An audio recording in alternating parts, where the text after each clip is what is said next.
Good morning, this is your math sensei, Mr. Spensei, and this is Algebra 1 STAAR Test 2024, problems 1 through 11. So it says, which expression is equivalent to 7 square roots of 45? And we have these different answer choices. Well, we can go through a long mathematical way, but this is one of the easiest questions we can get straight from Desmos. So I'm going to switch over and share my Desmos screen. And I'm going to start off by putting in 7 square roots of 45. And I'm going to look for one of these that'll give me the same decimal. So I'm basically going to be changing this to a decimal and changing all these to a decimal and find out which one matches. So I'm going to go hit my share screen.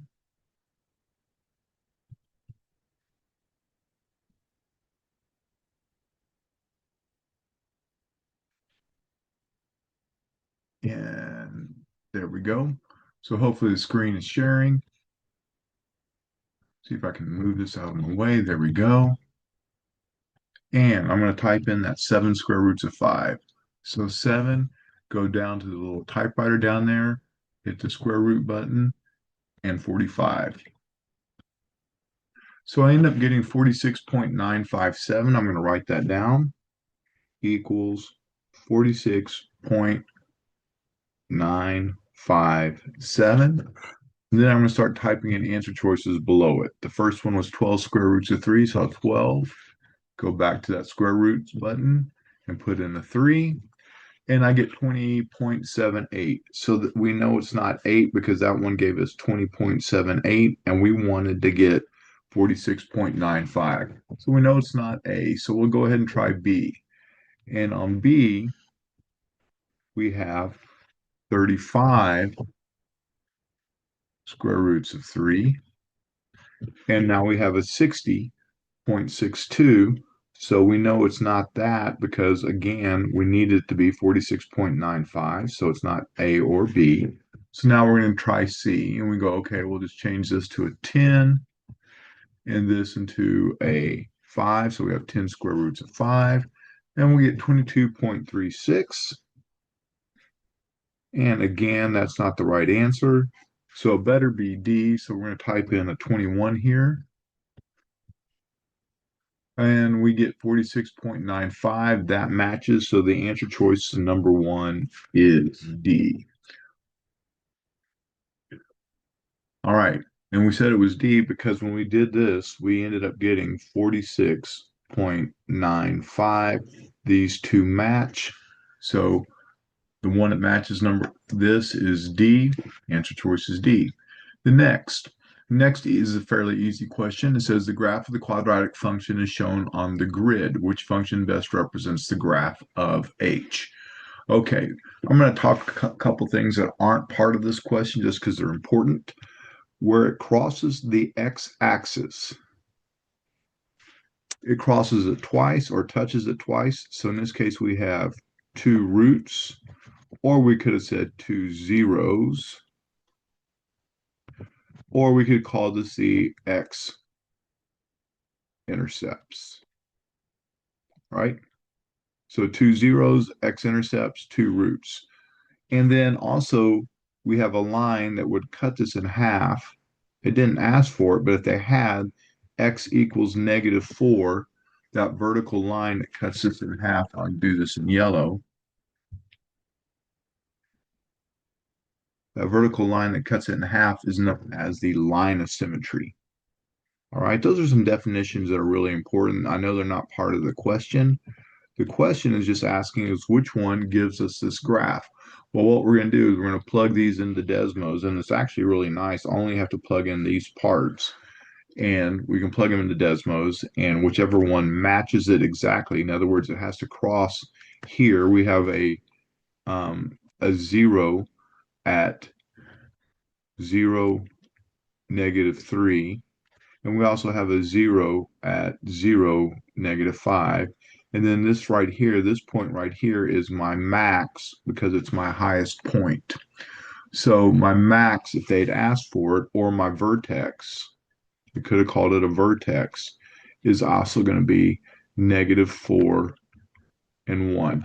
So we're going to be looking for those 3 points. Now, I happen to know something because if this is a positive out here, the graph will open up, but this is a negative, so the graph needs to open down. So I'm betting it's going to be either A or B just because it's opening down, because negative will look like this and a positive will look like that. So I'm going to go over to Desmos and see which one crosses here at 0, -5 and 0, -3 and has a vertex at -4, 1. So going back over and sharing,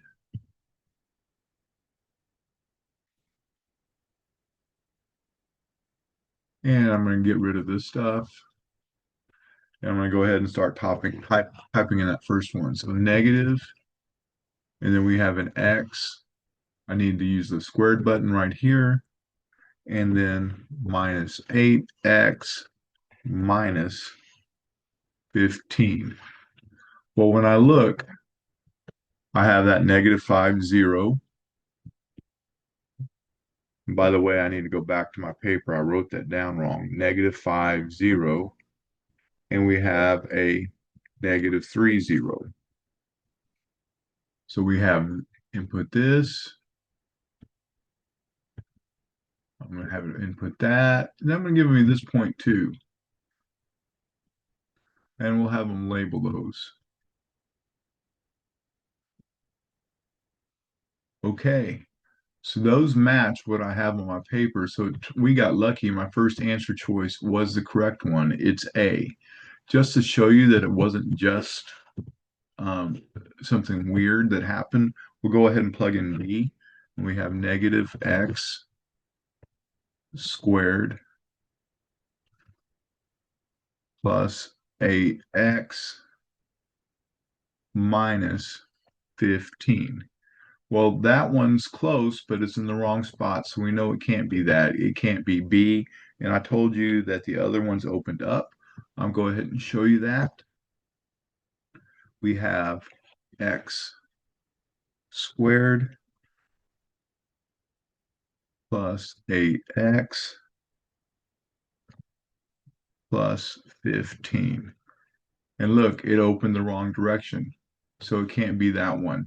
So the answer choice to that one is A. I'm going to go ahead and stop my share. And please notice this should have been -5, 0, where this is my X value and this is my Y value. And this should be -3, 0, where this is my X value and this is my Y value. I had swapped those because I was in a rush. Sorry about that. Hope that helped. But we know that A is the one that gave us this particular graph with these two roots, two zeros, x-intercept, and a max at the vertex. Okay, the next one. The value of y varies directly with x. As soon as I see that, I think of y equals mx plus b. But this is a special case. This is a special case where b is 0. So b is going to be 0. So really, this is just y equals mx. Okay, we don't even need the b because it has the word directly. And we know that m is the same as having y over x. Well, it says when the value of x is 4, the value of y is 12. Okay, so that means 12. And remember, this says -12. So I need to put a -12. And this is 4. So that means m equals -3. Well, the constant of variation is another way of saying slope. So really, they were just asking for my m.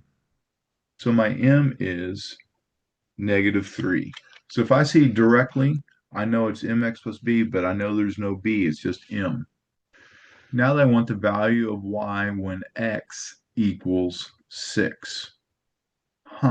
Well, there's a couple different ways to approach this. One, we can go back and plug into y equals mx plus b. So we have y equals mx, but we know that m is -3, so we're going to plug in -3. And we know x is -6. So we have y equals -3 times -6. Well, if I multiply those two numbers, I'm just going to grab my little calculator here because it's easy to do. I'm going to go -3 times -6, and I get +18.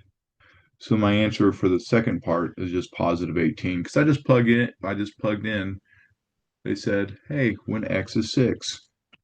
So this came from here. Wow, that's getting ugly.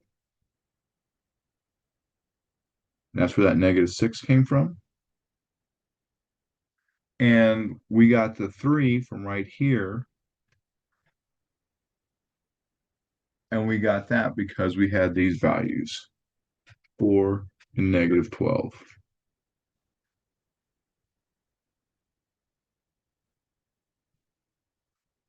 Have to get rid of that yellow marker. Okay, moving on. Number 4. Which graph represents a quadratic function that has, this says not, it should have said no real zeros. Okay, so when we're dealing with a quadratic, the zeros are where it crosses the x-axis. So zeros are the same as saying x-intercept. It's also the same as saying the roots. Okay, and we can either have two roots. That means we cross the x-axis twice, and that would be 2. We could have 1, which means we touch it one time, and it could be like this, or it could have been like this. That would be touching it once. Or we never touch the x-axis. So no roots means we don't touch it. So it could be like that, or it could be something like this. So this one touches it once. This has 1 root. This one here touches it twice. So this is 2 roots. And we're looking for no roots. And this one here touches it once. So this is 1 root. The one that never touches the x-axis, it never touches this x right here, is A. So the answer choice number 4, because it never touches the x-axis, is A.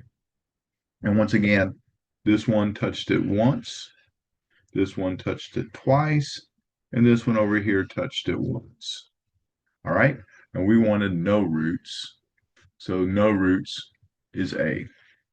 Number 5, an investor deposited money into an investment account that earns interest compounded annually. The function shows the function shown models the amount of money the account in dollars after t years. Which statement best represents one value in the function? So first off, this, when I see it like this and I have this power up there, this is an exponential function. And basically the exponential function is y equals a times b raised to the x power. Now, a is my y-intercept, which we usually call our starting point. We usually call it our start or our initial. If b is greater than 1, we have growth, which means it goes up. That's b greater than 1. If b is less than 1, we have b is less than 1, we have decay, which means it goes down. All right. So in this case, we know we're greater than 1. So this is going to be growth. This right here is my A. It's my starting point. So A is 1.15 or 1,550. So the initial deposit was 1,581, not even a value, so that can't be right. The amount of money decreases. The amount of money increases 102%. No, we have to subtract 1 from that. So the amount of money would be 1 minus, or we would go 1.02 minus 1. So it increases by 0.02, which is 2%. So that's wrong because it should have just been 2%. It does increase. We have to be careful because it does increase, but only by 2%. The deposit, the initial deposit in the account was 1,550. Oh, A, that's where we started. It says the initial, the starting, our y-intercept, that's A, was 1550. That's a true statement. That's correct. This says it decreases by 2%. No, B is greater than 1, so we have growth. So it increases. As I said, it increases, this would have been right. But since it says decreases, that's wrong. So our best answer choice number 5 is C. Number six, this is one of the ones that's not nearly as important. Okay. Yes, it's something I want you to know, but it's not as important. It says which expression is equivalent um, to this for all values of x and y where the expression is defined. First off, I'm going to rewrite this so that everything has an exponent. If it doesn't have an exponent, it has a 1 for that exponent. So this is 1/3 parenthesis 6 to the first x squared y to the first and a 2. That's that 2 right there. This will be 2 to the first x cubed y to the fourth. Okay, so first off, I have a power out here. I need to get rid of that power. The way I do that is I'm going to take this power and multiply it because a power raised to a power, you just multiply them. So I keep this 1/3, and this will now be 1 times 2 is 2, so this will be 6 squared. Then I have my x. 2 times 2 is 4, and I'm just distributing across, and 2 times 1 is 2. Then I have 2 x cubed y to the fourth, and I keep that 1 there for, all right? Well, what is 6 squared? 6 squared is 36, so I have 1/3, and all I did is I said, you know what, I can take my calculator, and you can do this on Dismos, 6 squared, and I got 36, because it went 6 times 6. 1/3, 36, x to the fourth, y squared, 2 to the first. If I go 2 and raise it to the 1 power, so 2 caret 1. Oh, that's just 2. Cool, I don't need that anymore. So now I have 2 x cubed y to the fourth. Well, I can multiply 1/3 times 36 times 2. So let's multiply our numbers together. We're just going to multiply these together first.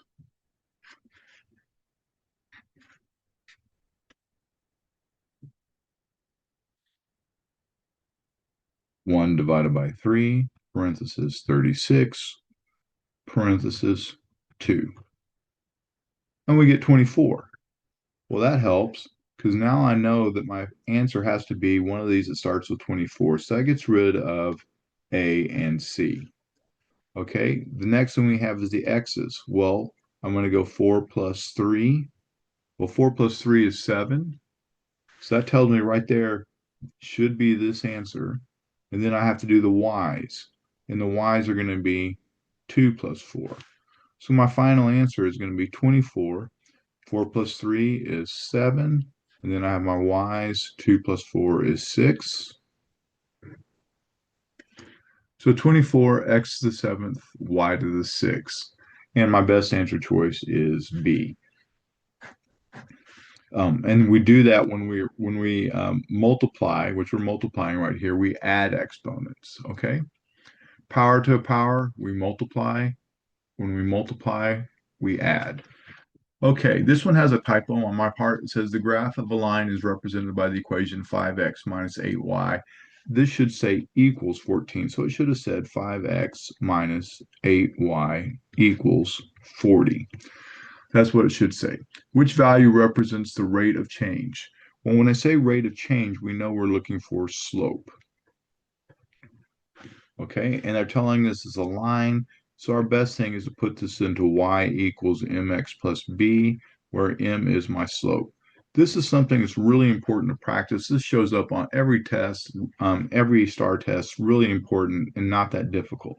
So I need to rearrange it so it looks like y equals mx plus b. So that means I need to get the y by itself. That's the goal.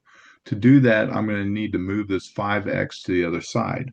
Well, this is currently a positive 5x, so I need to do a negative 5x.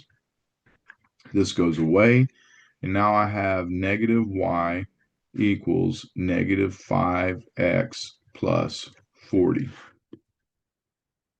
Okay? Well, this is side by side. When they're side by side, I have to separate them. I do that by division.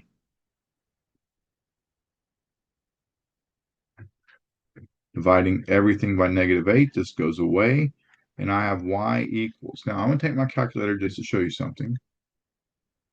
negative 5 divided by negative 8. Math, enter, enter. And I get 5/8 without a decimal. This is 5/8 x, and this happens to be minus 5. Now, we want y equals mx plus b. We're looking for the slope, which is m, because we said up here m is the slope, because they say the rate of change, and rate of change is our slope. So I'm looking for that 5/8, okay? And in this case, our answer choice, number 7, is C. Number 8, this one's not as important. The first 5 terms of a sequence are, and they list the terms, okay? And we notice that we're going down, 47, 33, and we continue to go down from there, okay? I'm not sure why that A2 shows up twice. Need to probably fix that, probably get rid of that term.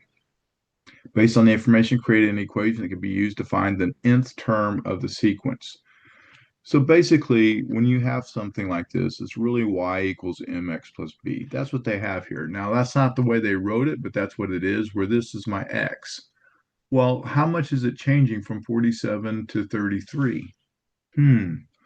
47, and we're going to 33. Well, 47 minus 33 equals 14. But are we going up 14 or are we going down 14? Well, we're going down 14. So that makes this a negative 14 because we're decreasing. Each time we get smaller, and we check again. We go, well, all right, what's 33 minus 19? Oh, 14. But once again, we're going down, so it's negative. Okay. Well, they're telling us a to the first is 41. What we're needing is we need B. All right. So which one gives us B? Now, the easiest way to think about this is, what if I said this? What if I made a list of these numbers and I said, you know what? They gave me this list: 47, 33, 19, 5, and negative 9. Those are the numbers they gave me. I could just number those 1, 2, 3, 4, and 5. I just made a little table of them. So I made a table of them, and I'm going to plug that table into Desmos and see what equation it gives me. All right, so I'm going to go ahead and share the screen real quickly.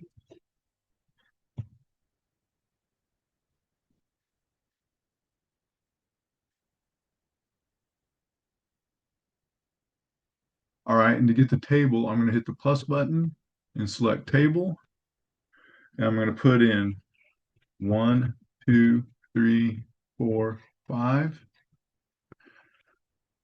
And then they gave us 47, 33,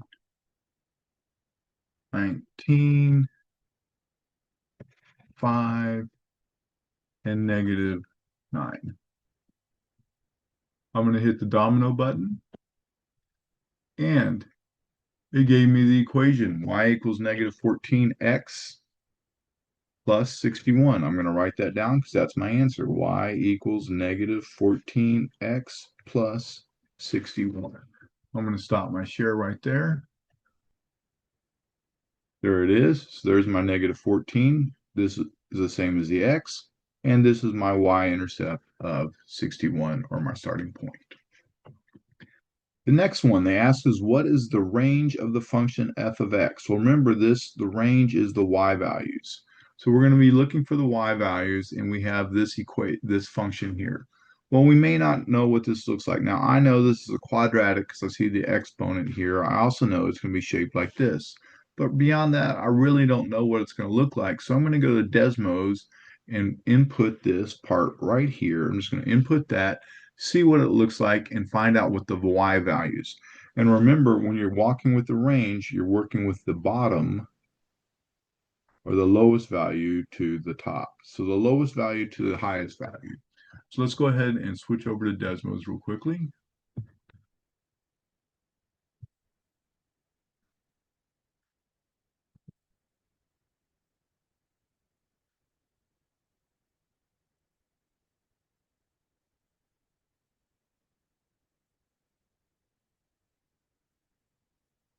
And when I put in that equation, negative x squared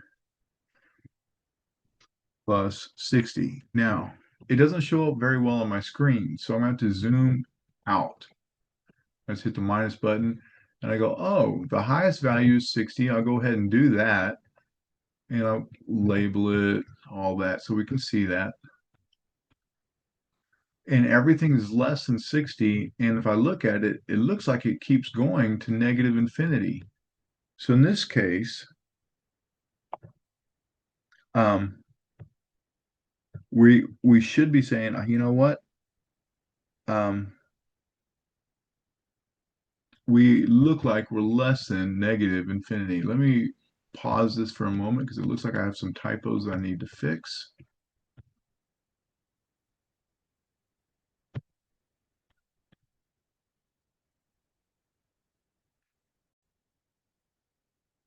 Yeah, I'm sorry about that. I had a typo there. This should have said not negative plus 60. It should have been negative x squared plus 60x. So let's switch back over to Desmos and get that in. So sharing the screen,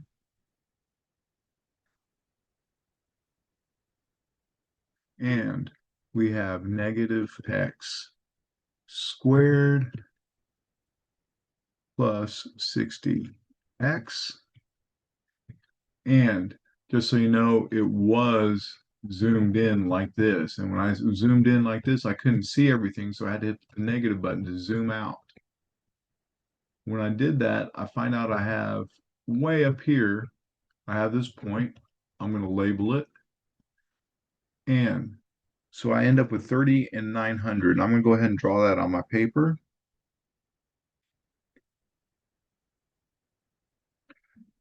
Because the 30 is my x value, the 900 is my y value.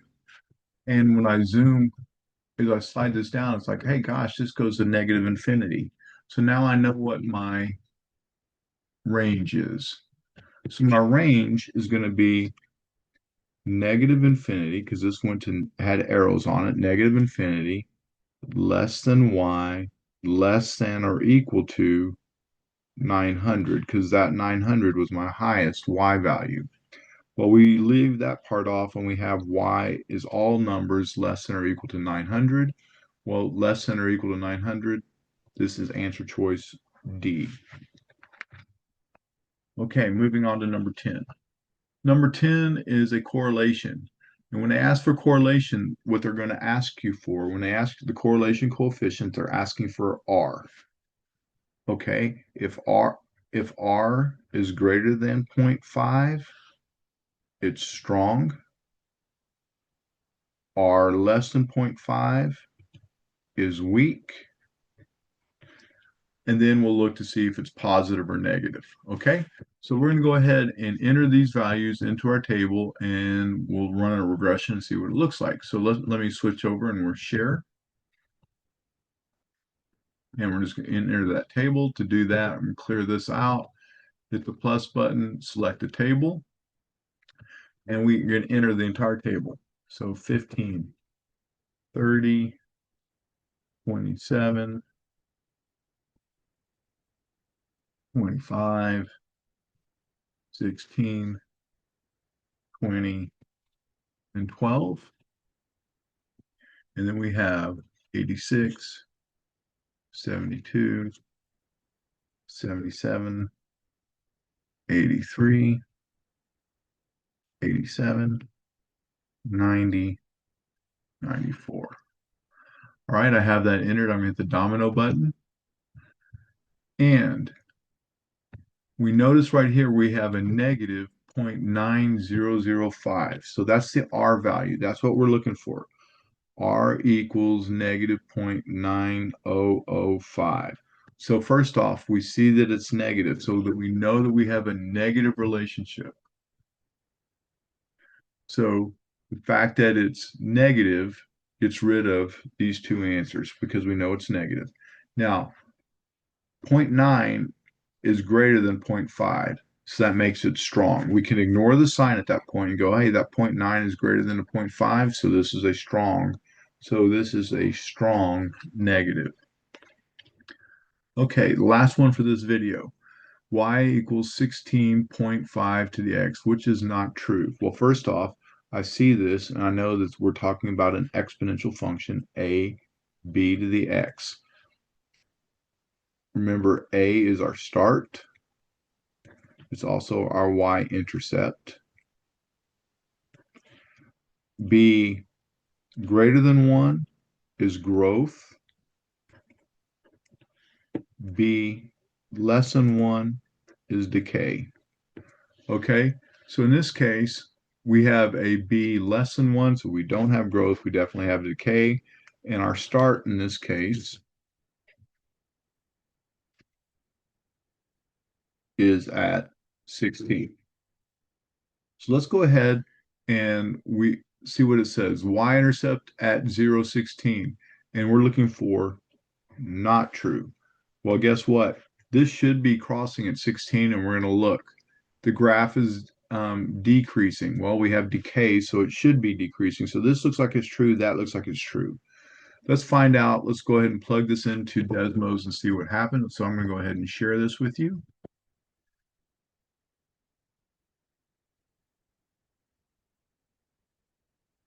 And our equation is y equals, and we can type that in, y equals, and then we'll put in a 16, then we'll put in an x, parenthesis, 0.5, excuse me, 0.5, and we'll use this little AB button and then press an X. And I'm going to zoom out or zoom in, excuse me, by pushing the plus button. And where do we cross? Oh, we cross at 0, 16. So that means that A was a true statement. Our y-intercept is 0, 16. The graph is decreasing. Well, look at it, it's going down. And I can zoom in a little further and you can sit there and say, hey, yeah, it's definitely decreasing. It's definitely going down. So B is correct. The x-intercept says it's at 0.5 and 0. When I go to 0.5, 0.5 is right here. So that's not true. So it looks like C is going to be the one that's not true. Now the graph has a horizontal asymptote. Horizontal means this, our asymptote means that the line that it'll never touch. If I keep zooming in, let's keep zooming in. Gosh, it's getting close. It looks like it's touching there, so I'll zoom in a little further. No, not touching there. So I zoom in a little further. And as I keep zooming in, it's like, nope, it never touches. Now, secret thing to tell you guys, for Algebra 1, the asymptote is almost always y equals 0. Almost always going to be y equals 0. So this is almost always going to be true, and we're looking for a not true. Well, it didn't, the x-intercept is where it crosses the x-axis. It never crossed. So if it never crossed, we never had an x-intercept. So our answer choice is C. All right. The intercept means it has to cross the axis, and in our case, it never did. All right. I appreciate you watching and look forward to seeing you on the next one. Thank you.